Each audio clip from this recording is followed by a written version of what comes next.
Hello one and all, welcome to Classics on a Shoestring. Down the garage today we're going to change the thermostat on the Subaru. This is just the only thermostat I could get. I'm not using this specific brand, not promoting it or anything like that. So let's crack on and see what we can get done. Okay, got the car jacked up, so now it's not been running, so everything I know is cold.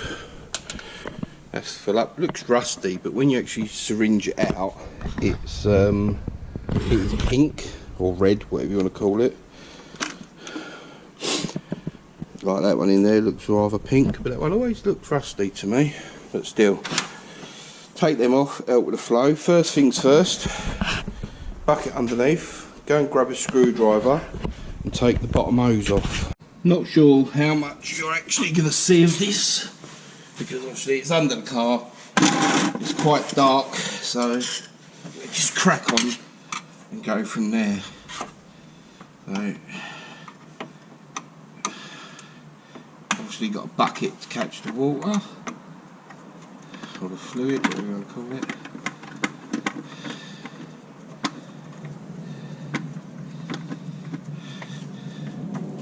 I don't actually have the belly pan, stone guard plate, whatever you want to call it, but normally there should be a big plastic plate underneath here that clips in with some clips along the front. I think there's some bolts along the back. Relatively easy to remove, but mine never had it when it come to me, and I'm not sourcing one to put it back on. So let's see how wet we get.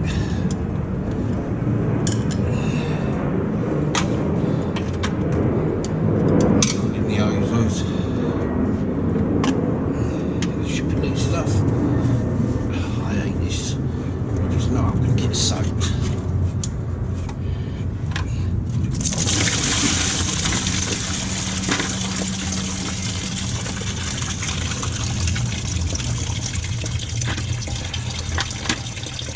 I didn't lose that much water under here, but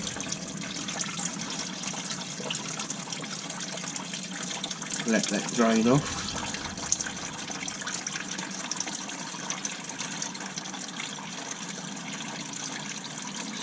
And I'll come back when it's drained. Dark under here and dripping everywhere.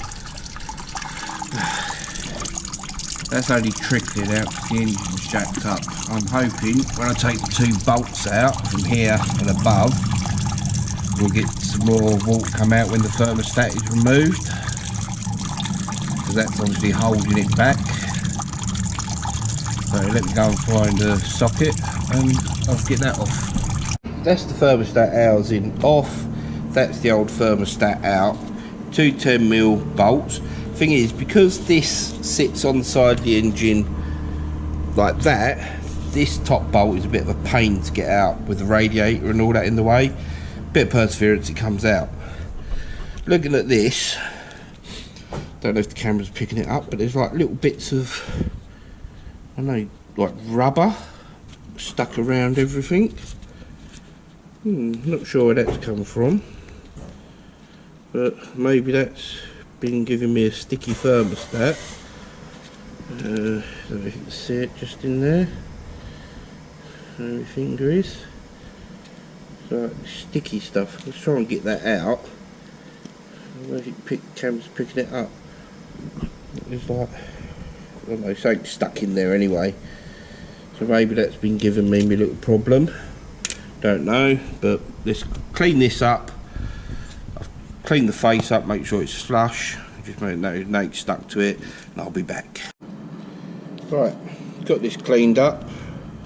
I've just gone around that with a blade, just to make sure there's no excess gunk on there. This is the new one. As far as I'm aware, always been told to put a thermostat, so that little wobbly, like bypass, whatever they call that, sits at the top. Don't know why, but I've always been told to do it that way. Maybe because air rises. Right, so we now got to get all this lot back inside the car. I'll give that a clean up and that in there to make sure that's all good. So literally put this in. Bit awkward to do it one-handed, but that's in. Little widgets at the top. So I don't know if you can see this because I can't see nothing on the actual camera screen. Now bolt everything back together and refill it with water. That's the thermostat housing back in with the thermostat inside, all bolted up. Don't know if there's a torque setting for that, but I can't see how I'd get a torque wrench in there. But it's done up, and it's done up as tight as I can get it without stripping it. Let's get the bottom hose back on, lower the car down and refill her. That's the bottom hose on, Jubilee clip done up there, Jubilee clip done up there. Everything's buttoned up hopefully properly underneath here. Now I'm gonna jack her up, let the axle stand, take the axle stands out, let it down and refill it. Okay, car's all lowered down, all back on its four wheels. Not promoting again, but red antifreeze is what was in there. This is concentrated, so I'll probably put half of this in. Well, I'll mix it up in another container, half of this and half water, and should be good to go. That's the radiator top back up and the little tank. So we'll stick the radiator cap back on there. This is a new cap as well. Problem is it's raining, so now everything's wet and I can't exactly tell what's leaking and what's not. So I'm going to start it and go from there. Right, going to run it for a little while without this cap on. Hopefully get some air out. I did go underneath and squeeze the lower hose. This is all steaming because, like I say, it's been raining. Everything's soaking wet.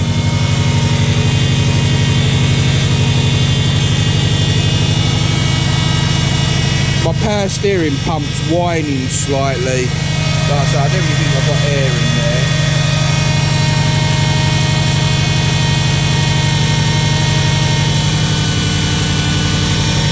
It'll stop whining after a while. Been running for a little while. Bubbles have stopped coming through. Check the temperature gauge. Don't know about anyone else, but my temperature's always climbed really quick on this, but it's never ever gone above halfway. So we'll let it warm up. Obviously we'll take it for a little run later, but I'm going to let it warm up. The temperature, hopefully it doesn't go above half, and I'll let it all cool down again, recheck all my levels and give it a run. Again, pretty much that's where my temperature gauge has been sitting at normal running. Maybe a little bit higher, but it seems to be sitting lower now, which is great. So we'll leave it running till the fan kicks in and then we should be good. Don't know if it makes a difference, but I've put the heating on hot with the fan going while I bleed it. Don't know if that's an old wife's tale, but it's always seemed to help as far as I'm concerned. Like I say, still waiting for the fans to kick in. Oh, it's absolutely pouring down now. Absolutely soaking wet. Don't appear to have any leaks. But later on, I'm going to come down after it's all cooled down, check all my water levels, top it up if need be, and I'll take it for a little drive, see how it goes. Okay, it's been about 2 hours since I changed the thermostat, warmed it all up. Now I'm going to check the levels, see if the water's dropped at all. If it has, I'll top it up. If not, no need to top it up, and we'll go for a little spin and see how it goes. Hopefully be all good. Okay, everything seems dry, don't seem to be any fluids anywhere. That is still plenty topped up.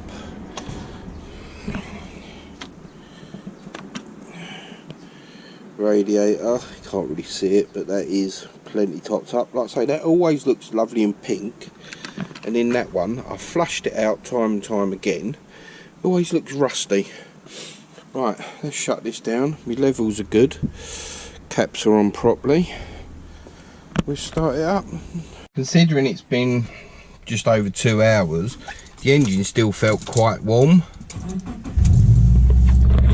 A little bit of movement on the temperature gauge when I started it, but nothing major. So, like I say, I'm going to go for a little drive, not going to go mad, take it easy,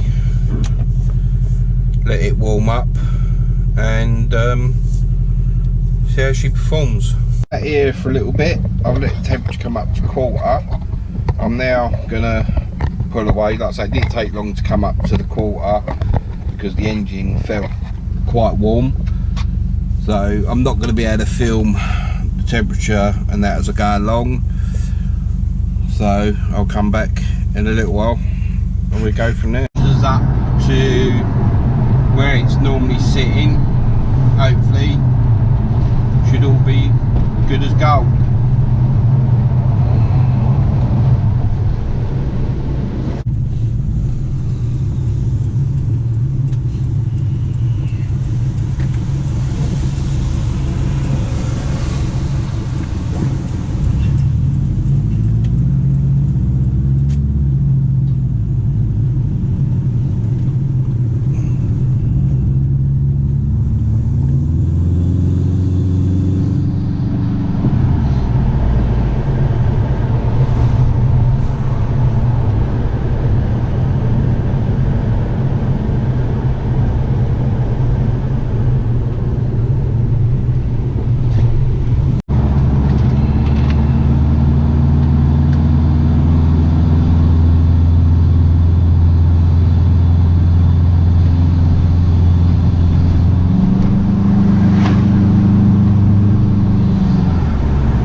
Wasn't me.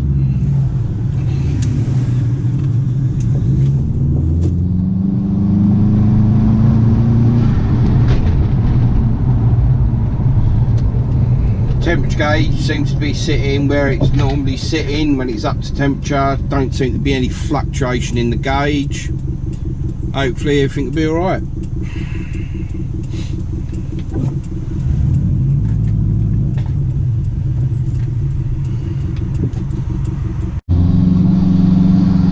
Just taking the route that variates the throttle, bit of stop starting, see if it makes any difference.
as you can see, temperature gauge is sitting just above the quarter now. Done a couple of miles, so the thermostat should be plenty open. All seems to be okay, touch wood. So with that, I'm going to monitor it over the next couple of days. Before I start it in the mornings or whenever I go out, I shall check my water levels and make sure nothing's dropped, keep an eye on, make sure there's no leaks, and I'll go from there. Hopefully, fingers crossed, it'll be all good. So thank you for watching Classics on a Shoestring. Please like, comment and subscribe. Stay safe.